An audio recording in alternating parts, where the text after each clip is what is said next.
Greetings from Tokyo, my dear friends. This is Daisuke, and I very much hope that this video finds you well and in very good spirits wherever you are in the world. And today, if you don't mind, I would very much like to continue on with our journey, our discussions, our discoveries, and our explorations with respect to the recent releases made by the Criterion Collection during this year of 2022. That brings us to that release, which had been in the Criterion Collection previously under an earlier DVD at spine number 317, but now, after having fallen out of print, returns triumphantly to the Criterion Collection in a wonderful new Blu-ray edition. And I'm referring to the work which is from 1951, and it is from Michael Powell and Emeric Pressburger. And the name of the work is The Tales of Hoffmann.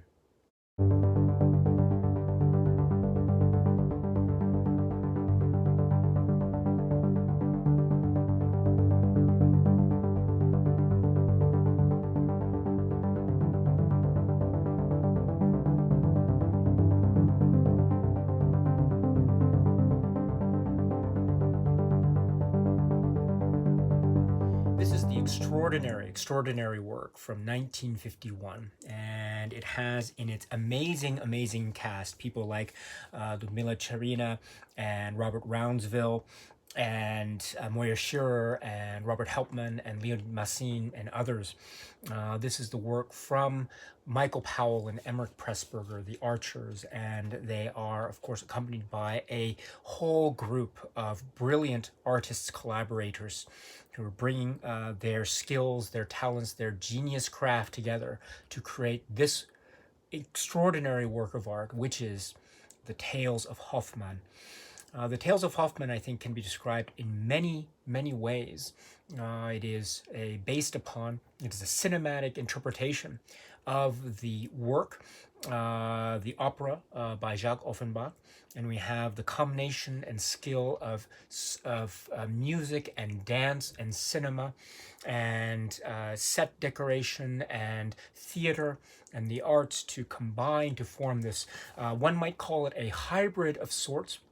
But that might be just one way of looking at it. I think another way of looking at it is a full, rich experience of the cinematic depths and the scope and the promise and the richness of the Archer's cinema, again, to show the wondrous nature of theater and ballet and dance and opera in a way that is captivating and suspenseful and triumphant and tragic and filled with a lot of human drama and humor and creativity to the max. The Tales of Hoffmann. I think if we were to try to describe the story of The Tales of Hoffmann, of course, we could rely upon the tracking and the structure of the opera and the tales, including the prologue and epilogue, and the tales, of course, being those of the tales of the Tale of Olympia, the Tale of Giulietta, and the Tale of Antonia. And we have running through this the central figure of Hoffmann and his recounting, in a way, his loves, his longings, his emotional reach, his bounds, the various stories of interactions with the loves of his life, including, of course, the prologue and the epilogue and sort of the quote-unquote present-day wraparound story. But, of course, it's not just a wraparound story, because there is substance, there's a robust sense of human drama at the heart of the prologue and epilogue as well, as we know, because that robust human drama runs itself through the entirety of the work, throughout each of the tales that we see unfold before our very eyes as we watch this brilliant work, The Tales of Hoffmann. So we have here the focus on Hoffmann, but we also have the sense and sensibility of maybe there are other forces at work. Maybe there is a sense of the internal struggle of this figure trying to deal with or grapple with a sense of why things are happening the way they're happening. Fate, but that fate is also an external presence, perhaps, in terms of various interpretations. Are there external forces at work that are somehow or another finding themselves interwoven in the lives and tales of Hoffmann himself? Or is this a type of internal struggle, internal battle, or maybe it is a hybrid of sorts, and we are seeing both an internal psychological struggle as well as the external forces, nature, fates, etc., at work in a set of tales and a set of stories that are at once charming, that are at once very much filled with promise, filled with so much depth of creativity and substance and style, so as to maintain a type of eternal sense of fascination between the work and the viewer. This is a work that can be seen so many times, and one never tires of it because there are so many tricks and cinematic, there's some cinematic tricks and illusions and magical scenes that one sees and one realizes, how did this happen? What is going on here? And this is part of what one might call the tricks of the trade of the cinematic industry in the hands of the archers, Powell and Pressburger and company, because they are joined by a wonderful set of artistic collaborators, Hein Heckroth and Christopher Chalice, and also Thomas Beecham with the music, and the Royal Philharmonic Orchestra, etc. So we have so many things going on here at once in terms of the combination of various elements and aspects to create this compelling work. Now, one thing to keep in mind is there is a type of purposefully applied theatricality to this work. I mean, this is a work that is at once telling the tale or telling the tales while also showing us the sense of this being almost in terms of a meta type of exercise. This is not hiding the fact that it is also very much displaying the theatrical nature of the sets and the set decor that have a certain dimensionality to it that doesn't betray the fact that this is also based in theater. This is also based in opera, but there's nothing inherently wrong with that. On the contrary, this is an aspect of the Archer's presentation of the Tales of Hoffmann that I think is celebrated. There is a sense of the artifice, but the artifice is a brilliantly applied sense of artifice in terms of the creation of art and the creation of the illusion.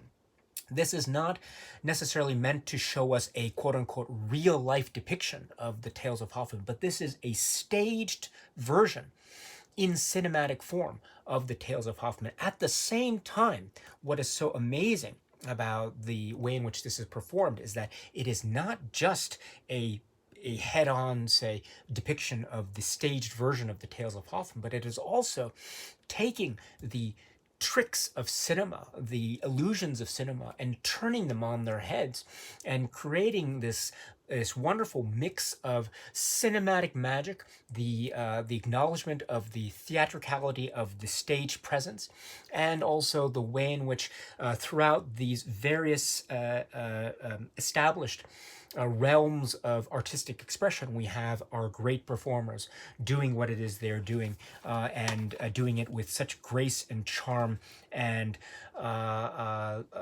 type of dedication to the craft. And so here we have everything going on at once in this beautifully rendered set of tales. Again, the opera comes to life. The opera has always had its own life, of course, but it comes in this sort of new, different form. This form that is, of course, an opera. It is a dance. It is set to music. It is a staged entertainment extravaganza, brilliantly rendered. It is also a work of cinema genius. And this cinema genius in the hands of the archers, another example of the archers' work, Powell and Pressburger here, we have a brilliant display of the prowess and the prestige and the genius, craft on display in the hands of the archers and company. So we have the wonderful example here and the triumphant return of this work, the Tales of Hoffmann, back into the Criterion Collection after a long absence here in 2022, this Blu-ray edition. And it is the restoration version, and I will speak about that a little bit later in the second half of this video. But this is a cause to celebrate indeed the Tales of Hoffmann. the Criterion Collection has released this film, The Tales of Hoffmann, at spine number 317 in this glorious new Blu-ray edition that is purported to be based on the 4K digital restoration by the Film Foundation and the BFI National Archives in association with Studio Canal. And please note that this is described as being aspect ratio 1.37 to 1, and the running time is 133 minutes. This is significant because if we recall, the earlier DVD from Criterion, which has since fallen out of print, so the title in the Criterion catalog was out of print for a number of years, but before it fell out of print, we had this earlier DVD, again at the same spine number 317, and it was at the time described as a new restored high-definition digital transfer. The aspect ratio is described as 1.33 to 1 for this earlier DVD release, and the running time is 127 minutes versus, once again, the running time of the restoration version here being at 133 minutes. So we have this new restoration being several minutes longer. Now this is significant, and let me get to that momentarily, but before we do, let me just go to the insert, which is a fold-out insert for this new Blu-ray, and on one of the pages here it says about the restoration, and I quote, "The Tales of Hoffmann is presented in its original aspect ratio of 1.37 to 1. The film was restored by the Film Foundation and the BFI National Archive in association with Studio Canal. The 4K digital restoration was undertaken at Warner Brothers Motion Picture Imaging in Burbank, California, from the 35mm original nitrate 3-strip Technicolor negatives and, for previously deleted sequences, the 35mm separation master positives curated by the BFI National Archive." And then going on, "The color references included a 35mm nitrate dye transfer print from 1951 and a 35mm safety print made from the British Film Institute's 1985 photochemical restoration of the film. Scenes from Act 3 and a never-before-seen curtain call sequence missing from previously released versions of The Tales of Hoffmann were discovered and included in this restoration. The original monaural soundtrack was restored by John Polito at Audio Mechanics in Burbank from a 35mm soundtrack positive." So there is a lot to mention here with regard to this restoration, which I understand was from a few years back, and it came subsequent to the earlier Criterion release. So the Criterion release occurred, and then we had the restoration, and now we have the film based on this restoration released by Criterion and elsewhere. So this is a really exciting cause for celebration for a number of reasons. First of all, we have, as I indicated earlier, the return of this title to the Criterion catalog in this great restoration version. And it differs slightly in that there are some sequences, as indicated in the notes here, in Act 3, as well as a curtain call sequence that are included for purposes of the restoration version, which accounts for the difference in running time. Again, the earlier DVD indicated 127 minutes, whereas this new Blu-ray indicates 133 minutes. And indeed, yes, there are those differences there. And I must say that it does add a lot of significance and joy and fun, and in particular, the Act 3 that is referred to. This is the Tale of Antonia sequence, and so there is actually the way in which this newly inserted footage does add to the overall backdrop and tapestry and context of that particular tale. So that's very important. Plus, as the notes indicated, the curtain call sequence, which is absolutely sublime indeed. So this was really wonderful. You know, I did not have the opportunity to see the restoration version of this until the Criterion release occurred. So I was so overjoyed to be able to see this. Really, I was so overjoyed to be able to see this indeed. It's so celebratory in and of itself, and any version that one was able to see prior to this restoration version could stand for that. There was such a lovely sense of the celebratory nature of art as exemplified in this work, and I think that is made even more pronounced in terms of the restoration version, not only in the context of the footage and the scenes that have been inserted into these respective places, but also the way it looks and sounds and feels. Again, one of the key aspects of this is the process, the color process. And the notes describe the Technicolor process and the reference points, the reference materials, the way this looks and feels, the sharpness and the vibrance of the colors and the sounds. This is so much in keeping with the overall, as I say, the cinematic celebratory nature of this work. And the restoration, to my eyes and to my ears, feels so lovely. Absolutely lovely, absolutely wonderful. And so we have so many things, so many fireworks of celebration to be had with this particular release. So the return of the title in the restoration version with the footage as well, which has been which makes even more pronounced a film that is already so pronounced with the celebratory nature of art and music and opera and dance and ballet and cinema, and also the another way to cherish the legacy of the archers Powell and Pressburger, as well as being a wonderful delight for the senses for all to enjoy. So this is a real cause for celebration indeed. Well done for being able to bring this back into the Criterion collection. And continuing on with the discussion, so let us now look to what we have included as part of the package of this film. So as we know from Criterion releases, we have a number of supplements that we can expect, and here is no exception to that.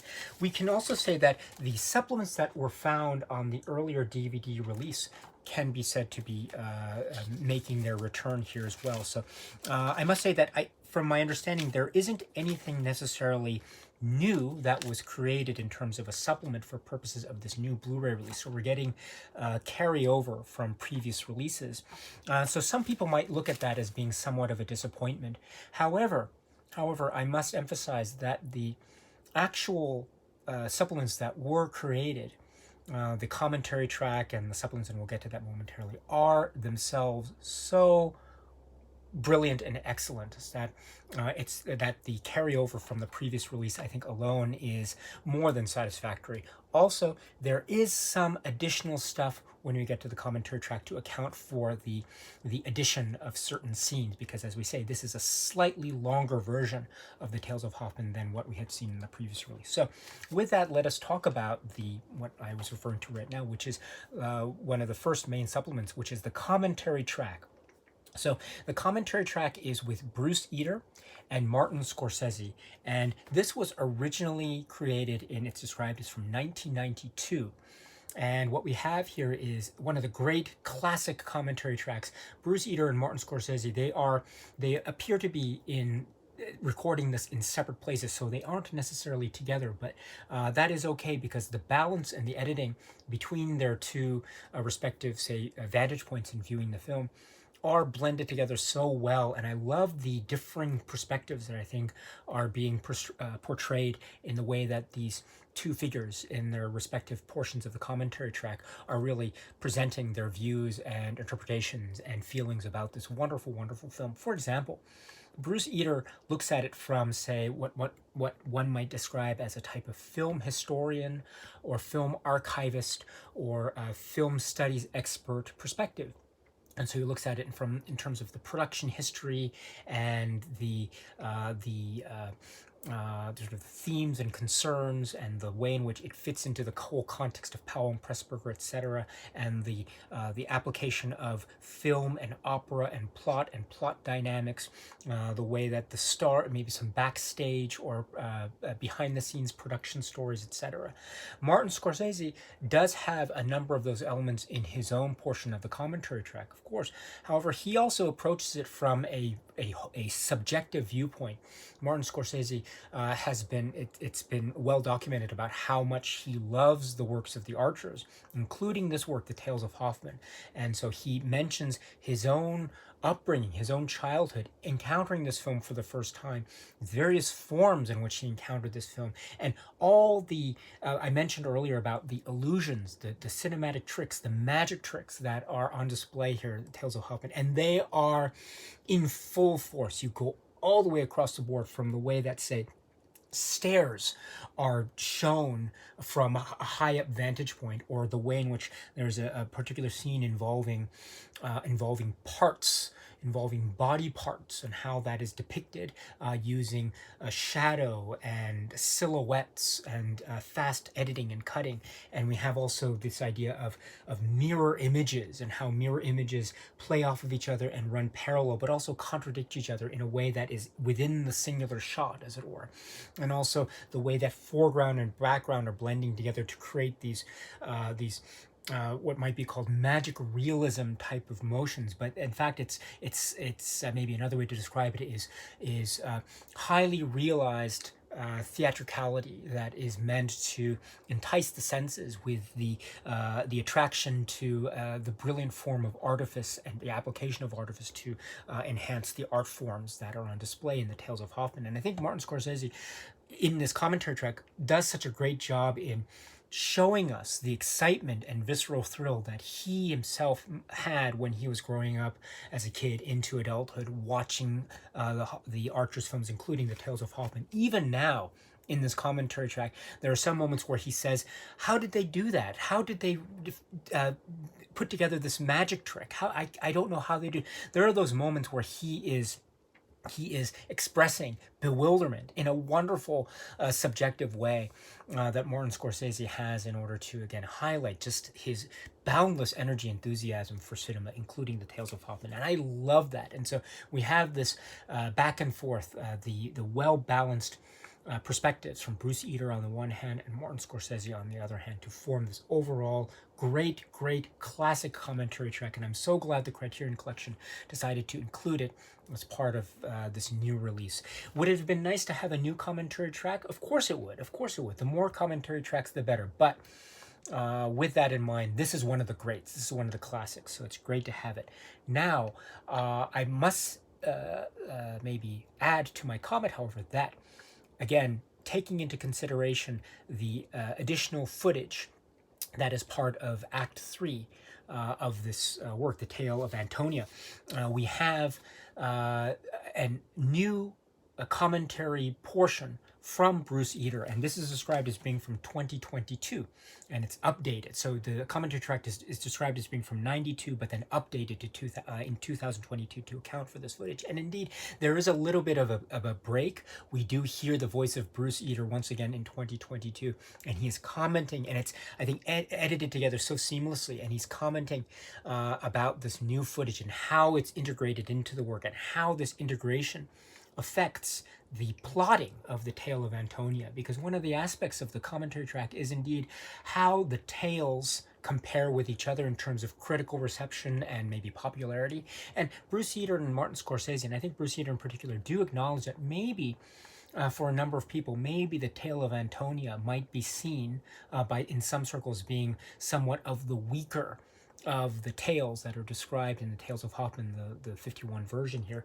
With that in mind, I think this new footage and Bruce Eater's description of it does help to augment and enhance those and fill out a number of the key context points, a sort of subplot or subplots, as it were, that really help to give more, say, a feeling and a sense of rounding out, a fullness, if you will, of the context of the Tale of Antonia. So however one feels about the Tale of Antonia or the other tales, which tale you prefer over others, etc., in any event, we have this additional footage, and Bruce Eater's additional updated commentary track portion, seamlessly edited into the whole, I think really serves to give a great sense and perspective for further exploration of this portion, and indeed how it fits into the overall work writ large. So well done for being able to include the commentary track, and well done for being able to update it to 2022. I'm very pleased with it. I should point out, however, that there, to my ear, my understanding is the commentary track does not necessarily extend into the curtain call sequence. So if anyone is looking for any kind of commentary track comments, I don't I don't recall the commentary track being updated for that particular section. That's okay. I think the curtain call sequence speaks for itself in a manner of speaking. So, and it is a really magical sequence. What a magical sequence indeed. We get the performer and we get the singer. And so we have this double bill of each, and so there is and I love how the interaction between the performers is shown in a sort of split screen way, and also to mirror and to remind us of the theater and the stage and the applause and the curtain call and the type of etiquette, the etiquette between and among artists, and the shows of respect and honor, etc. What a great sequence that is. Again, maybe not necessarily shown in terms of additional comments in the commentary track, but all the same, that and the Act 3 sequences included in this restoration version is great. And so to have the updated commentary track overall is absolutely sublime. So if you haven't listened to it or seen the film with the commentary track, you are in for a real treat. It is one of the classics, so please check it out with the commentary track if you can. And then continuing on with the supplements, we do have the interview with George A. Romero. And this is described as being from 2005, approximately 18 minutes. And this is an interview that we did see in the earlier DVD, and it is another classic. George A. Romero acknowledged this work, Tales of Hoffmann, as being his favorite film, or among his favorite films ever. And I think it is for that reason that he is being interviewed here. And he shows so much love, so much respect for the Archers and for this film, and he gives the history about how he was first introduced to this film. He describes the aunt and uncle and taking him to a theater in Manhattan when he was younger, and then having it shown there, and then he became so absorbed by the film, and there were abilities back then to rent the print of this, and so there was a local place where that type of rental could take place with projectors and everything. And and he describes in this interview, he wanted to, among other things, try to figure out the tricks within the Tales of Hoffmann, and he got the record, and he listened to the music, and he just became so absorbed with this in this wonderful way. And that is, I think, a testament to George A. Romero and his affection and his respect for the Archers and for films like The Tales of Hoffmann. And he also describes an interesting anecdote about the rental and New York and Martin Scorsese at the time, who also expressed his love of this film. And so maybe there was a connection that was had between the two soon-to-be filmmakers in their own right. So in terms of this rental and The Tales of Hoffmann. So that is a lovely anecdote right there. And also there are, in terms of the discussion of tricks and the magic and the illusions, the cinematic illusions that are on display in full force in this film, The Tales of Hoffmann, George A. Romero in this interview does acknowledge, for instance, in his own work, for instance, I think a quotation from The Tales of Hoffmann could be said to be existing in one of the Romero works, which is called Creepshow.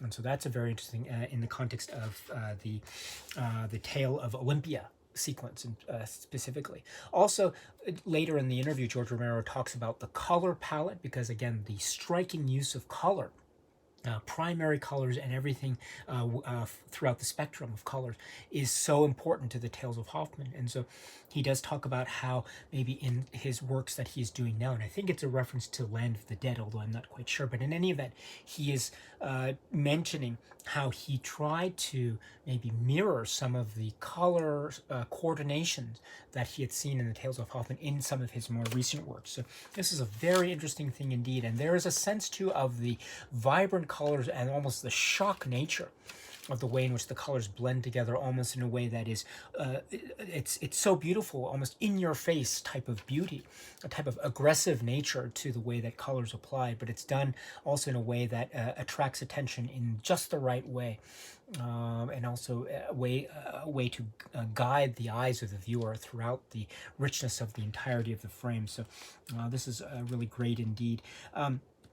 he also talks too about some of the themes and concerns about there's a sense of a type of paranoia and tragedy here. There's also a type of darkness in the storyline and the themes. He also describes a lot of it as being almost like an out of world experience or a horror film as well. And I really agree with those sentiments. I mean, this is a film that could be said to be bending genre rules right, left, and center in a manner of speaking. I mean, this is a type of opera, ballet, art, musical film that is also a love story. It is a tragedy. It is also a horror film, and there are a lot of scary moments as well. I think I really love how George Romero acknowledges this, and how maybe he knows, or he has a sense of how malleable, how absolutely malleable, and how far-reaching the Tales of Hoffmann is. And I think, again, it has an edge of modernity too, and I think that is the undercurrent of a lot of George Romero's comments here, this sort of edge of modernity that makes it timeless. Really quite indeed. And he speaks too about the various sequences, the tales themselves, Olympia, Giulietta, and Antonia, and his various feelings about each of the tales and the performances respectively. So overall, I mean, this has always been one of my favorite Criterion supplements, the interview with George Romero talking about his favorite film, The Tales of Hoffmann. And I'm glad it's returning, along with the reemergence of this title in the Blu-ray form that we see here for 2022. This is one of the greats. I mentioned the commentary track as being one of the greats. This interview with George Romero is also one of the greats. I might have a personal bias because of my love of George Romero, but you hear him speak about this film with so much love, so much reverence, and so much detail. It is so charming. So charming indeed. So the interview with George Romero, again, this is from the earlier DVD from 2005, but it's great to have it carried over here for the new Blu-ray. But continuing on, then we have a stills gallery, and the stills gallery is divided into two subsections, the stills section and then the posters section. And I must say that this is also found in the earlier DVD, and I'm very pleasantly surprised indeed. I was, because in other Criterion releases, the trend has always been that you'd have earlier releases that had the stills gallery in the slideshow presentation format. You press the forward button, press the backwards button, etc., to go one slide forward. But then in recent releases of the same or similar material, Criterion tended to not use the slideshow format, but tended to edit them together in a type of music overlaid montage that wasn't controllable with the forward button or the backward button. So the slideshow presentation format was done away with in a lot of those, say, reimaginings of the slideshow materials or the picture materials. Well, not the case for this. The Tales of Hoffmann Blu-ray keeps intact the slideshow presentation format that we saw in the previous release. So that is wonderful. That's true for the stills gallery and the which has the stills and the poster subsections. And then the next supplement to the Hein Heckroth gallery, which is a collection of drawings and sketches and scenes. Again, because Hein Heckroth and his visual look and imagination is one of the key aspects of the Archers and the Tales of Hoffmann success. So this too is in the slideshow presentation format. So I love the slideshow presentation format. It gives a degree of control. It has an old school feel to it from past formats of supplements from several years back. It's great to have it intact here. And wonderful too, because it allows one to pause and to really maybe stop at a particular still and look carefully if one wants to do that, or go back and see if you want to recall something that he had seen in the previous slide, etc., etc. So great. I wish Criterion does this for all the previous release slideshow presentations. I hope Criterion can continue to keep that slideshow format intact. If not, that's okay, that's fine. But just for my own personal preference, I was so happy to see that, and the materials themselves are absolutely splendid. So please check these out if you can. The stills gallery with the two subsections, and then the Hein Heckroth gallery. Wonderful.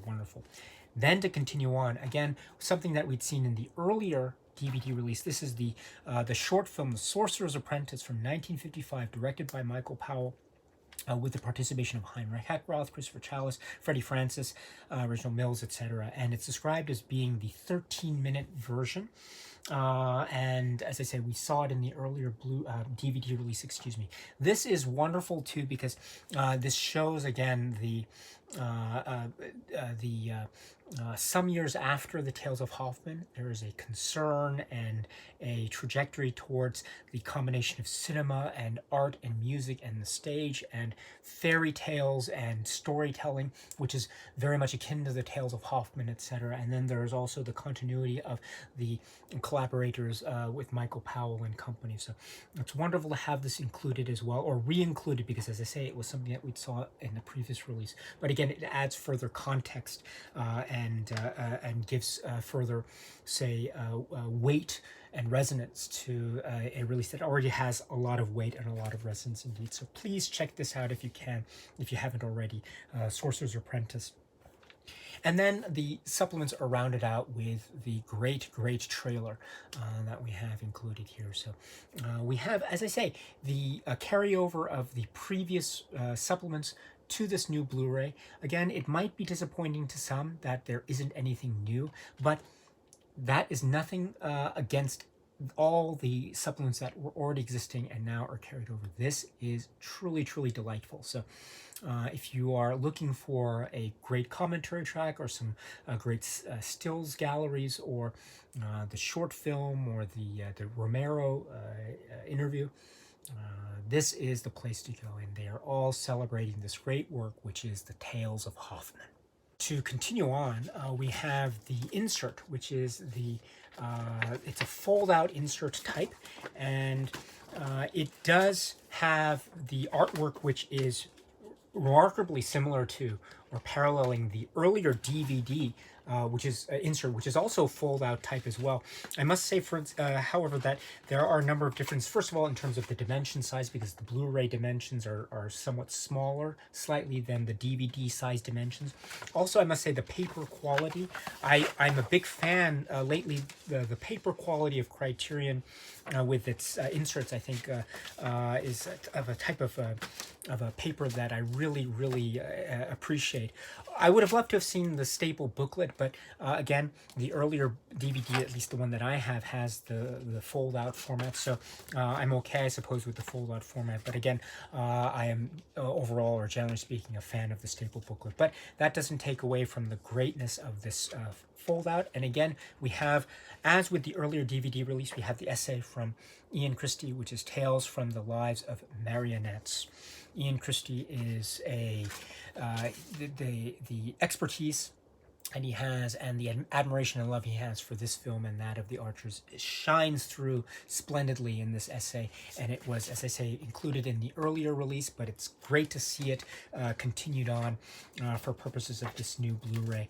And so if you haven't read the Ian Christie essay, please do so. Once again, like with all other essays, I would suggest watch the film first, and then after you watch the film, you can read the essay that's included with the Criterion releases. Of course, Criterion releases have essays for each of them, so Tales of Hoffmann is no exception, and the Ian Christie essay is magnificent, and it's another classic, so please check it out if you can. And so, my dear friends, this is the new or return, as they say, of the title, The Tales of Hoffmann, back into the Criterion Collection after many years of absence. And now it is returning under the recent restoration version, slightly longer, and it's really wonderful. And the presentation is fantastic. It looks and sounds great, and it is a celebration of cinema, art, and life in the hands of Powell and Pressburger. What an amazing achievement, what an amazing accomplishment. This is, as I say, a great cause for celebration indeed. If you haven't checked out this or any of the other Archers films, this is a great place to go.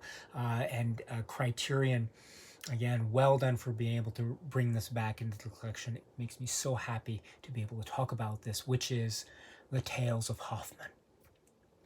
Okay, my dear friends, so that's it. And so if you have any thoughts or comments or questions, please feel free to let me know in the comment section below. As always, I would love to hear what it is you have to say.